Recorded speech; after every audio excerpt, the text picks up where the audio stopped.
우리 비뇨기과에 오시면 네. 비뇨기과 의사들이 가장 많이 하는 운동이 있죠. 운동이라는 게 있죠. 네. 네. 운동을 하게 되면 실제로 사정 조절 능력이 향상된다는 연구 결과가 있습니다. 아. 고마우신 구독자님들, 오늘도 클릭해주셔서 정말 감사합니다. 오늘 이동환TV에 새로운 얼굴이 찾아와 주셨습니다. 비뇨의학과 전문의시죠. 프라우드 비뇨기과의 이지용 대표원장님 나오셨습니다. 원장님 네, 반갑습니다. 안녕하세요. 안녕하세요. 저는 프라우드 비뇨기과의 이지용 원장입니다. 이지용 원장님, 현재 이 프라우드 비뇨기과의 대표 원장님으로 계신데요. 비뇨의학과 의료기관으로서 아시아 최초로 JCI 인증을 받았다고 들었습니다. 이게 엄청나게 대단한 거라면서요. 설명 좀 해주세요. 네. 뭐 JCI라고 하면은 네. 이제 뭐 잘 아시는 분도 있을 거고 모르시는 분들도 있을 텐데 네. 이제 미국에서 의료기관을 평가해서 인증을 해주는 이제 기관입니다. 그래요? 그래서 이 준비 과정이 굉장히 길고 힘들었는데 네. 하고 났더니 네. 이제 환자들의 만족도, 그다음에 병원의 질적인 향상, 네, 직원들 관리에 대해서 너무 이제 하길 잘했다라고 생각이 들었고 저희 병원이 이제 아시아 비뇨기과에서는 최초로 했기 때문에 네. 좀 의미 있는 인증이라고 생각합니다. 아, 대단하십니다, 정말. 네. 네. 오늘 그래서 이지용 원장님을 모시고 네. 이야기 나눠볼 주제는요, 바로 조루증 해결 방법입니다. 네. 이런 환자분들이 많이 찾아오시나요? 저는 조루증이라는 거는 이제 성생활을 했을 때 네. 사정이 빠른 거를 이야기를 하죠. 그렇죠. 그래서 이런 사람이 얼마나 많을까 궁금해 하시는데 네. 남성의 성기능 장애에서는 네. 발기부전보다도 더 흔하다라고 알려져 있습니다. 그래서 그래요? 실제 유병률을 보면은 네. 뭐 통계마다 좀 다르지만 성인 남자를 조사했을 때 네. 20에서 30% 정도의 이제 유병률을 보이고 있다라고 알려져 있고요. 네, 네. 발기부전은 이제 나이가 들면서 그 유병률이 점점 좀 늘어난다라고 네. 알려져 있는데 네. 조루증은 나이랑은 상관없습니다. 그러니까 20대도 유병률이 한 20에서 30%, 네. 그다음에 50대, 60대도 마찬가지입니다. 그래서 그 정도로 조루증은 유병률이 이제 높다. 그러니까 성인 남자의 3명 중에 1명은 조루증이다. 이렇게 네. 알고 계시면 되겠습니다. 네. 네. 그럼 이제 진단이 중요할 텐데요. 그렇죠.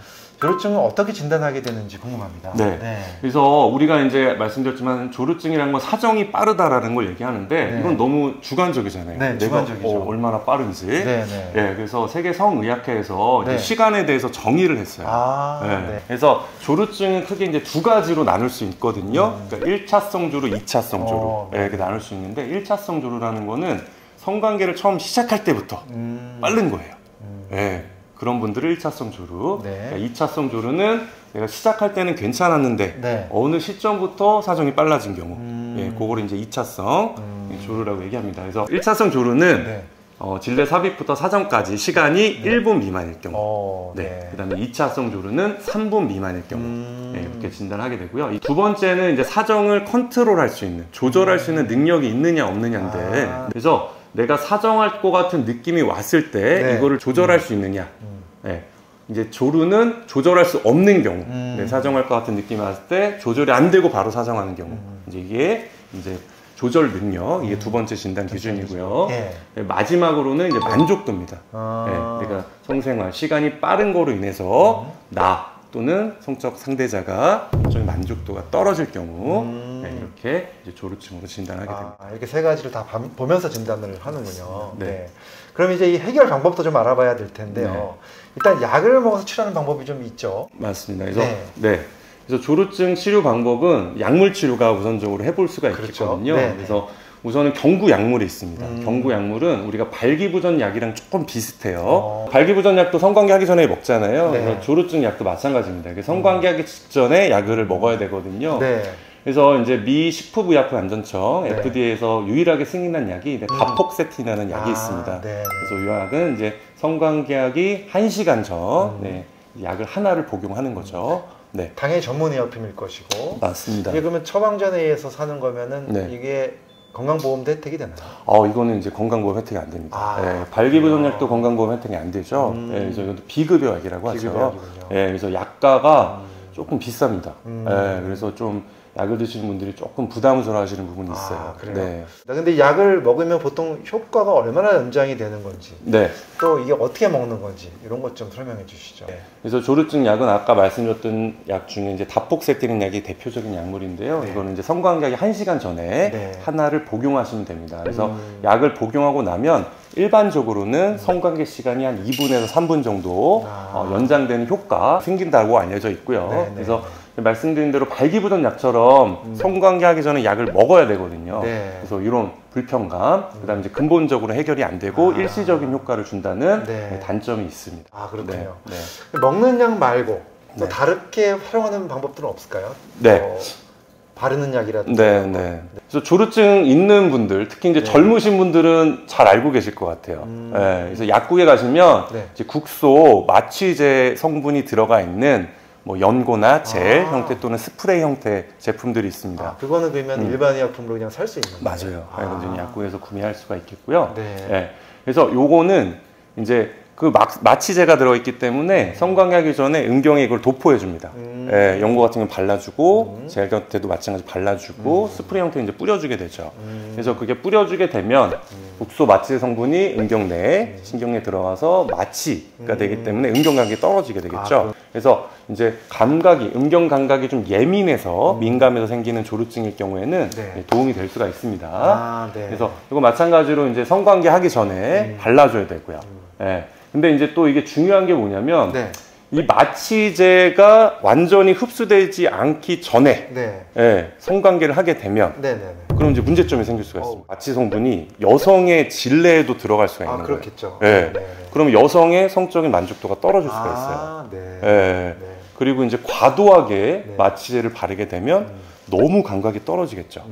그러면은 발기력에 영향을 미칠 수도 있습니다. 또 병원에서 또 근본적으로 해결해 주는 방법들도 있겠죠. 이제 이럴 경우에는 수술적인 치료를 적용할 수가 있는데요. 이제 수술적인 치료의 적응 대상은 이제 모든 조루증 환자한테 적용할 수는 없고요.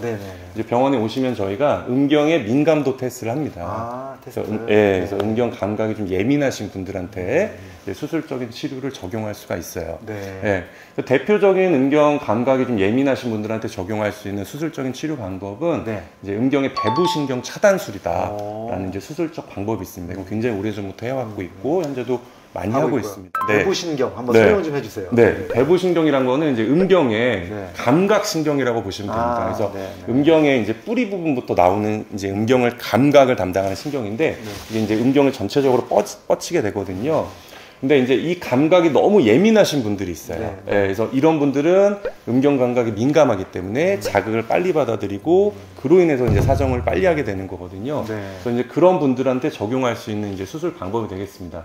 그래서 실제로 이제 조루증이 있는 사람과 조루증이 없는 사람의 이제 배부신경의 구조, 개수가 어떻게 되는지를 조사한 연구 결과가 있는데 실제로 보면은 조루증이 있는 환자들에서 신경의 개수가 더 많고 신경의 두께, 굵기가 더 굵다라고 이제 알려져 있습니다. 그래서 이런 이제 의학적 베이스를 바탕으로 해서 이제 조루증이 있는 환자 중에서 음경 감각이 좀 민감하신 분들한테는 이제 이런 신경의 개수, 굵기가 더 많기 때문에 이거를 이제 정상화시키는 거죠. 개수를 줄이고 굵기를 좀 낮춰서 이제 감각을 좀 더 둔하게 만들어주는 효과를 주기 위해서 하는 수술이 이제 배부신경 차단술이 되겠습니다. 그런 수술을 많이 하고 계시군요. 또 조루증이 이제 신경이 민감해서 감각이 민감해서 생기는 경우에 이 신경 차단술 이외에 또 다른 수술적 방법은 없을까요? 이제 그 신경이 예민해서 오시는 분들한테 대표적으로 적용할 수 있는 이제 배부신경 차단술인데요.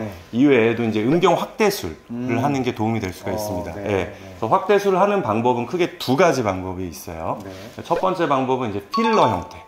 필러는 사실 이제 뭐 우리 여성분들 얼굴 성형할 때도 많이 하죠. 그래서 그런 물질, 그 물질을 이제 음경에 넣어줍니다. 그래서 음경의 귀두에다가 넣어줄 수도 있고요. 음경의 몸통에도 넣어줄 수 있습니다. 그래서 그런 필러 형태로 음경 확대를 해주게 되면 음경 감각이 떨어지게 됩니다. 그래서 그럼으로써 이제 조루증을 치료할 수가 있겠고요. 근데 두 번째 방법은 이제 진피 이식술이라는 수술적 방법입니다. 그래서 요거는 이제 진피라고 하는 피부 조직이 있어요. 이것을 인체에서 기증받아서 만들어진 제품이 있습니다.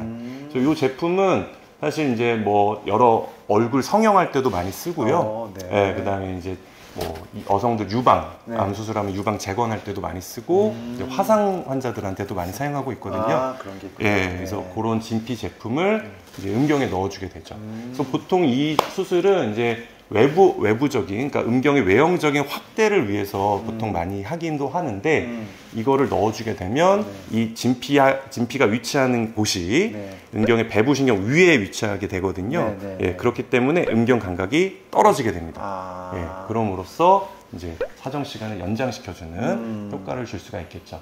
그리고 이제 음경 확대술을 하게 되면 이제 외형적으로 개선이 되기 때문에 이제 심리적인 자신감이 생기겠죠. 아, 그래서 그런 거로 인해서 2차적으로도 이제 사정 기능 개선하는 효과를 줄 수가 있습니다. 정말 중요한 질문을 또 하나 네. 드릴 건데요. 사실 네. 수술까지 받기엔 좀 부담스러운 분들이 많으실 것 같아요. 네. 이런 분들이 집에서 좀 네. 어떻게 하면 조울증을 좀 해결할 수 있을까? 네. 그 좋은 방법 있으면 좀 네. 소개 좀 해주세요. 네. 우리 비뇨기과에 오시면 네. 비뇨기과 의사들이 가장 많이 하는 운동이 있죠. 케겔 운동이라는 게 있죠. 네. 예. 예, 좀 아실 것 같아요. 네, 네. 쉽게 말하면 이건 이제 항문 조이기 네. 운동이죠. 그쵸. 예. 이걸 왜 하냐면 실제로 이 골반 근육이란 게 네. 운동하기가 굉장히 어렵죠. 어려운 어렵죠. 우리가 뭐 팔다리 같은 데는 이게 근육이 나와 있으니까 뭐 팔 운동은 이렇게 하면 되고 네. 다리 운동은 뭐 스쿼트 하면 네. 좋아지죠. 네. 그래서 그렇게 할 수 있는데 골반 근육은 몸 안에 있기 때문에 이걸 어떻게 할 수가 없는 거예요. 그쵸, 그쵸. 예. 네. 그래서 할 수 있는 가장 좋은 방법이 이제 케겔 운동이라는 거 하는 건데 네네네. 쉽게 말하면 이제 항문 조이기 운동입니다. 항문 조이기. 그러니까 제가 표현할 때는 어떻게 보통 이야기를 하냐면 실제로 이 가정을 하는 거예요. 네. 예. 항문에다가 뭐 연필심을 하나를 넣었다 네. 라고 했을 때 그 심이 떨어지지 않게 조여라. 아. 네, 그런 느낌으로 해야 돼. 근데 우리가 항문 조이기 운동을 이제 하라고 얘기를 하면 환자들이 이게 항문을 조이는 건지 네. 배에다가 복압으로 힘을 주는 건지 그걸 잘 구분을 못 하시는 분들이 그렇군요. 많거든요. 네, 네. 네, 그래서 느낌으로는 항문, 그러니까 대변을 좀 오래 참을 때 느낌. 그리고 항문을 꽉 조여주는 그걸 한 10초 정도 꾹 눌러주시고 그다음에 풀어주고. 풀어주고. 네, 그다음에 꾹 눌러주고 풀어주시고. 음. 네, 그렇게 해서 항문 그 케겔 운동을 하게 되면 실제로 사정 조절 능력이 향상된다는 연구 결과가 있습니다. 아, 네. 보통 효과를 보려면 그래도 네. 10초 정도 해야 되는데 해주시는 게 좋을 것 이거를 같아요. 네. 몇 회 정도 하면 도움이 됩니까? 정해진 거는 없는데 네. 그냥 보통은 10번, 최소 10번. 네. 그리고 하루에 3회 이상. 아, 그럼 총 30번 정도 네, 되네요. 최소 그 정도 해주는 거예요. 그래서 네. 보통은 이제 식사를 하시면 네. 보통 어디 소파나 어디 의자에 앉으시잖아요. 네, 그때 해라. 그때 하시는 게 아. 가장 좋아요. 그럼 내가 잊질 않잖아요. 하루에 3번. 네. 아, 네. 오늘 이지용 원장님께서 조울증에 대해서 아주 자세하게 말씀해 주셨는데요. 말 못할 고민을 가지신 분들 참 많을 것 같습니다. 여러분들한테 큰 도움이 됐을 것 같고요. 다음에 또 저희가 좋은 주제로 또 찾아뵙도록 하겠습니다. 아, 네. 오늘 수고 많으셨습니다. 네. 네, 감사합니다. 감사합니다.